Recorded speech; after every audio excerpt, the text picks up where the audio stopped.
আগামী ২রা জুলাই থেকে শুরু হচ্ছে এইচএসসি এবং সমমানের পরীক্ষা। প্রাকৃতিক দুর্যোগে কোথাও এইচএসসির কোনো বিষয়ের পরীক্ষা বন্ধ হলে সারা দেশেই ওই পরীক্ষা স্থগিত হবে। স্টার নিউজকে এই কথা জানিয়েছেন আন্তঃশিক্ষা বোর্ড সমন্বয় কমিটি। প্রশ্নপত্রের মান এবং ভারসাম্য নিশ্চিত করার উপর জোর দিচ্ছেন শিক্ষাবিদরা।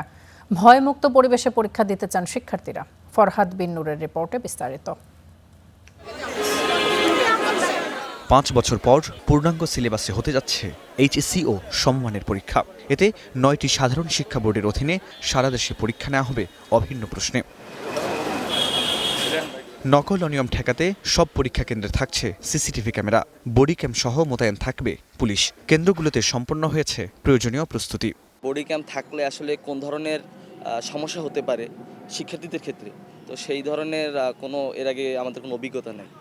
ফলে আসলেই এটা আসলে শিক্ষার্থী হিসেবে একটু অস্বস্তির আর কি। আমরা আশাবাদ ব্যক্ত করছি অতিরিক্ত সহজ কিংবা অতিরিক্ত কঠিন কোনো প্রশ্ন হবে না, একটি সুন্দর একটি সাবলীল প্রশ্ন হবে। শিক্ষাবিদরা বলছেন অভিন্ন প্রশ্নপত্রের মান ও ভারসাম্য নিশ্চিত করতে হবে। একই ধরনের প্রশ্ন হচ্ছে, এটা ভালো উদ্যোগ, ঠিক আছে, কিন্তু শহরের ম্যাক্সিমাম স্কুল কলেজে যে ফেসিলিটিগুলো আছে, যে মাপের প্রশ্ন করা হয়, এই একই ধরনের স্ট্যান্ডার্ডের প্রশ্ন যদি করা হয় অন্যান্য জায়গায়, তাদেরকে কি সেই ল্যাব আছে, তাদেরকে কি সেই শিক্ষক ওই মানের ছিল, ওইটা কি তাদেরকে পড়ানো হয়েছে, ওই টেস্টটা কি তাদেরকে করানো হয়েছে? তো এখন এই জায়গাগুলো কিন্তু খেয়াল রাখা লাগবে যে প্রশ্ন করার আগে, অর্থাৎ কেউ যাতে বঞ্চিত না হয়।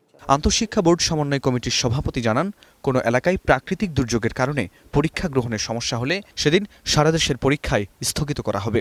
একটা ব্যক্তি কোনো কারণে দুর্ঘটনা ঘটিয়ে সে সময় মতো ক্যান্ডিডেট যেতে পারেনি, তো সেটা লোকাল প্রশাসন যদি ইচ্ছা করে এবং যদি যৌক্তিক মনে করে, তাহলে তাকে একটু স্পেস দিয়ে পরীক্ষাটা নিতে পারে। কোনো একটা বিভাগে বড় ধরনের ডিজাস্টার আসলে টোটাল পরীক্ষাটাকে পোস্টপোন করে অ্যানাদার একটা ডেতে আবার সারা দেশে পরীক্ষার আয়োজন করা, এটাকে আমরা বেটার মনে করছি।